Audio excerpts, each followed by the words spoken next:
उसे पाना है तो कैसे पाए? एक प्रश्न है, हर जिज्ञास के हृदय में ये जिज्ञासा है, हर भक्त चाहता है कि भगवान मिले। कैसे मिले? संतों ने उसकी तरकीब बताई है। एक बार स्वामी रामकृष्ण परमहंस से एक शिष्य ने एक प्रश्न किया, पूछा, महाराज ईश्वर से मिलना चाहता हूं, कैसे मिलेंगे? क्या मिलते हैं? संत कहते मिलते नहीं, जैसे हम आप बैठ के बतियाते ऐसे भगवान बतियाता बात करता। शिष्य ने पूछा कैसे मिलेंगे? गुरुदेव मौन हो गए, उत्तर नहीं दिया। एक बार शिष्य के साथ जल विहार करने गए, सरोवर में स्नान करने गए, और जैसे ही पहुंचे गुरु शिष्य दोनों स्नान करने लगे। और गुरुजी ने क्या किया? शिष्य की गर्दन पकड़ी और जल में डुबो दिया।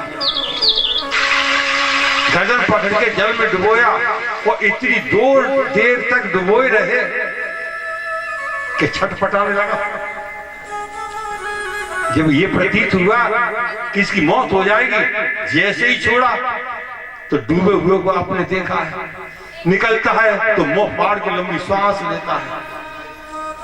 मुंह पोंछा, शांत हुआ, हाथ जोड़ के पूछा, गुरुदेव आज ये कौन सा उपहास किया आपने? मैं तो मर गया होता। गुरुदेव ने पूछा, बेटा ये बताओ तुम्हें क्या इच्छा उस समय हो रही थी?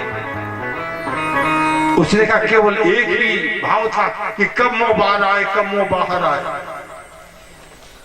गुरुजी ने कहा, बेटा तेरे उस प्रश्न का उत्तर है, डूबे हुए व्यक्ति को बाहर निकलने के लिए जितनी उतावली होती है और उतना ही उतावलापन यदि भगवान को पाने के लिए होगा तो भगवान निश्चित मिलेगा। संतों ने एक सूत्र दे दिया। लोग कहते भगवान का अवतार नहीं होता, मैं कहता हूं अवतार होता है। भगवान आता है और हमें उस भगवान से कुछ लेना देना नहीं जो अवतार नहीं देता। हमें तो अवतार वाला चाहिए। हमें तो उस भगवान की जरूरत है जो हमारा हाथ पकड़कर हमें रास्ता दिखा दे। लोग कहते निराकार है, साकार नहीं है। मैं कब कहता हूं निराकार नहीं है? निराकार क्या है? पानी। पानी का कोई आकार है? पानी को आपने लोटे में भर लिया तो लोटे का पानी, गिलास में भर लिया तो गिलास का पानी, और कटोरी में भर लिया तो कटोरी का पानी, मटकी में भर लिया तो उसका पानी। जल का वही आकार हो गया जिस पात्र में आपने जल को भरा, उसका निजी आकार कुछ भी नहीं।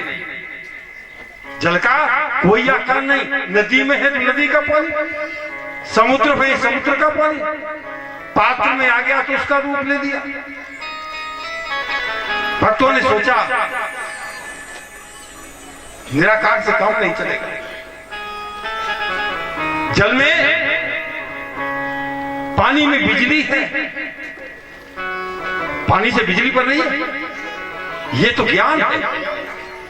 और पानी से बिजली उत्पन्न करना ये विज्ञान है।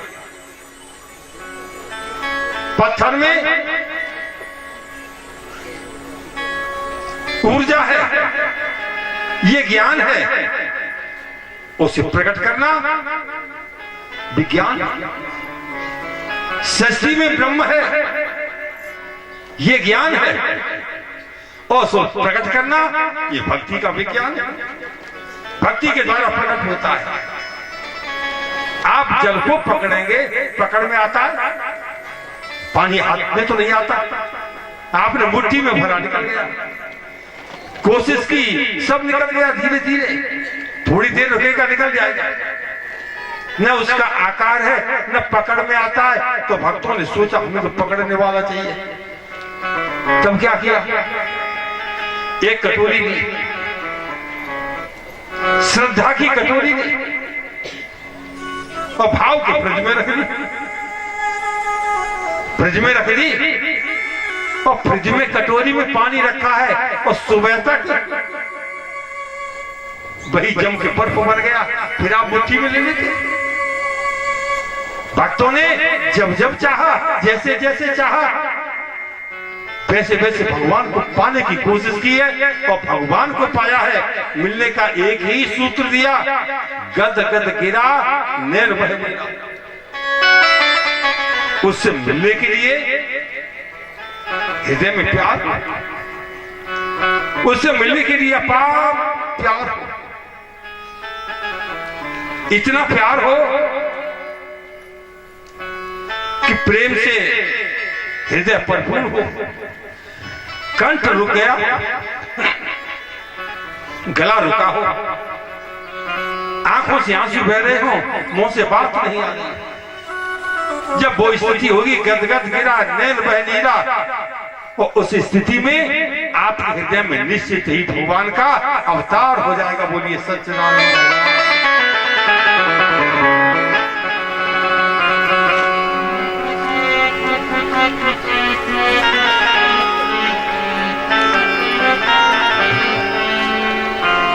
उस महाकाल का थोड़ा सा सुमरण करते चले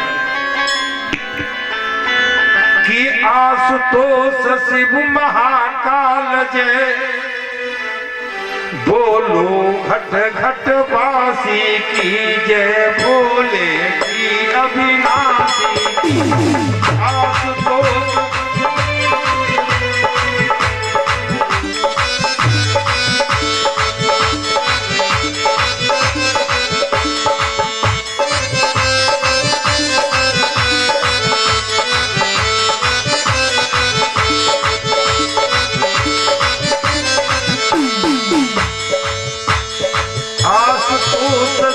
महाकाल जय, भोलो घट घट वासी की जय, भोले की अविनाशी की। आशुतोष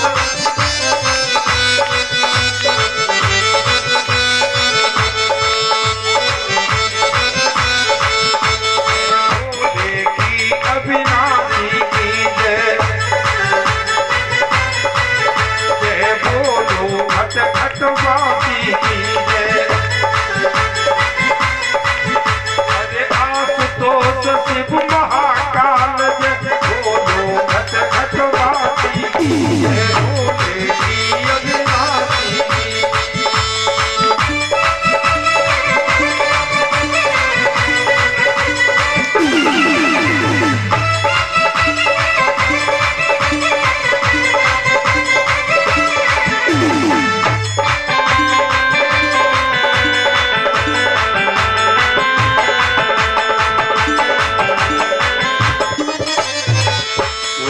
महाकाल जय हो। पुरुष शब्द का अर्थ है पुर्याम सेते इति पुरुष, जो हर पुरी में वास करता है उसे पुरुष कहते हैं। जो हर हृदय रूपी पुरी में बैठा है वही भगवान है, वही पुरुष है, वो एक है और सब शेष नारियां प्रकृति है। एक बार मीरा जी आई थी वृंदावन, एक बहुत बड़े संत थे, सोचा स्वामी जी का दर्शन कर लो। आश्रम के समीप पहुंचे, उनका शिष्य बाहर बैठा था। शिष्य ने हाथ जोड़ के निवेदन किया, कहा बहन जी हमारे स्वामी जी किसी नारी से नहीं मिलते। मीरा जी हंस गई, कहने लगी तुम्हारे स्वामी जी पुरुष हैं? उन्होंने कहा हाँ पुरुष हैं।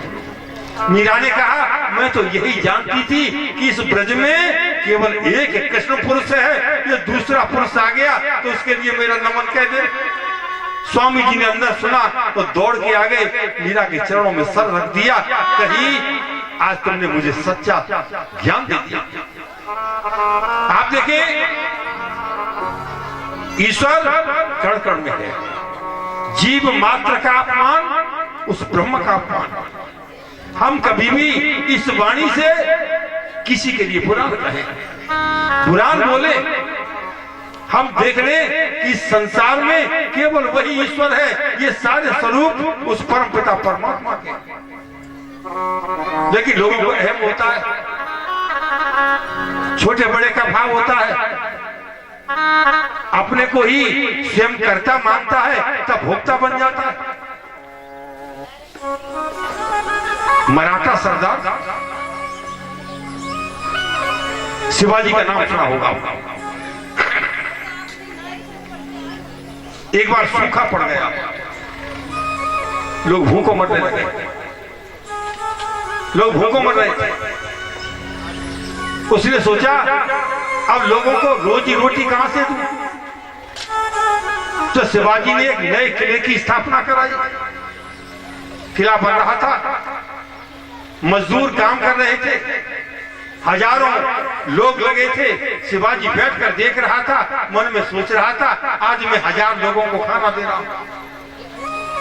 ये विचार हृदय में आया। उनके एक सतगुरु थे स्वामी रामदास जी महाराज। रामदास जी आए, शिवाजी ने देखा, उठ के खड़े हो गए, चरणों में सर रखा, सादर बिठाया। एक पत्थर की शिला पड़ी थी सामने, पत्थर की शिला। उन्होंने कहा शिवा, इसको बीच में से 2 खंड करा दो। पूछा नहीं, क्यों? गुरु का आदेश। मजदूरों को बुलाया, आदेश दिया बीच में से 2 खंड कर दो। नाप के बीच में से फाड़ी गई तो क्या देखा? पत्थर की मोटी शिला के अंदर एक गड्ढा है, गड्ढे में पानी है और पानी में एक छोटा मेढक बैठा है। पत्थर के अंदर जब फटा तो उसमें गड्ढा है, गड्ढे में पानी है और पानी में एक मेढक बैठा है। शिवाजी से पूछा, शिवाजी क्या इस मेढक के लिए पानी का इंतजाम तूने किया? शिवाजी को अपने कर्तव्य का भार हुआ, गुरु के चरणों में सर रख दिया। गुरुदेव मुझसे भूल हो गई, कर्ता बन गया। जीव स्वयं को समझ नहीं पाता। हम उस ईश्वर के अंश हैं, ईश्वर अंश जीव अविनाशी। लेकिन चतुर लोग उसमें चालाकी करते हैं, ज्यादा पढ़े लिखे लोग चालाकी कर जाते हैं। वो कहते हैं जीव ईश्वर का अंश नहीं है। पूछा क्या है? उन्होंने कहा यदि ईश्वर का अंश होता जीव तो उस अंशी में से अंश निकल गए तो अंशी तो मर गया होता, ईश्वर मर गया होता। वो अपना प्रमाण देता है। वो कहता है जैसे एक फूल है, हम मानते हैं कि ईश्वर एक फूल है और इस फूल में माना 1000 पंखुड़ी है और एक पंखुड़ी उसका एक दल, उसका एक अंश है। वो व्यक्ति कहता है ईश्वर है फूल और फूल की में 1000 पत्तियां हैं और एक एक पत्ती को हमने निकाल के फेंक दिया, एक एक दल निकाल के फेंक दिया। एक समय ऐसा आएगा कि फूल ही नहीं रहेगा। इसी तरह से ये ढेर सारे अंश निकल गए होते तो ये जीव बनने के बाद वो ब्रह्म मर गया होता, जिंदा नहीं होता। दूसरे हमारे भैया जैसे विद्वान बैठे थे, उन्होंने कहा नहीं, सीमा में है फूल, किसी में 4 पंखुड़ी, किसी में 10, किसी में 50, 100, 1000, लेकिन ईश्वर सीमा से बाहर। जो असीम है वो ईश्वर है जिसकी सीमा नहीं है। कहां रहता है वैकुंठ? कुंठ माने सीमा, वह माने नहीं, जिसकी कोई सीमा नहीं, वहां रहता है वो परम पिता, वैकुंठ में वास करता है। वो कहते हैं ईश्वर हमारा समुद्र का स्वरूप है और समुद्र में से एक बूंद उसका अंश है। यदि समुद्र में से एक एक बूंद लेके हम किनारे पर रखते रहे तो क्या समुद्र खाली होगा? नहीं होगा। वो कहता है यही सत्य है कि जीव ईश्वर का अंश है। जीव ने समझ नहीं पाया कि मेरी दशा क्या थी। देखिए विषय थोड़ा अच्छा है, तो मैं बिल्कुल सरल करके ही आप तक पहुंचाने की कोशिश करूंगा। जीव पहले द्रव रूप होता है, द्रव रूप गर्भ में जब प्रवेश करता है, एक सप्ताह में फलाकार होता है, धीरे धीरे बढ़ता है,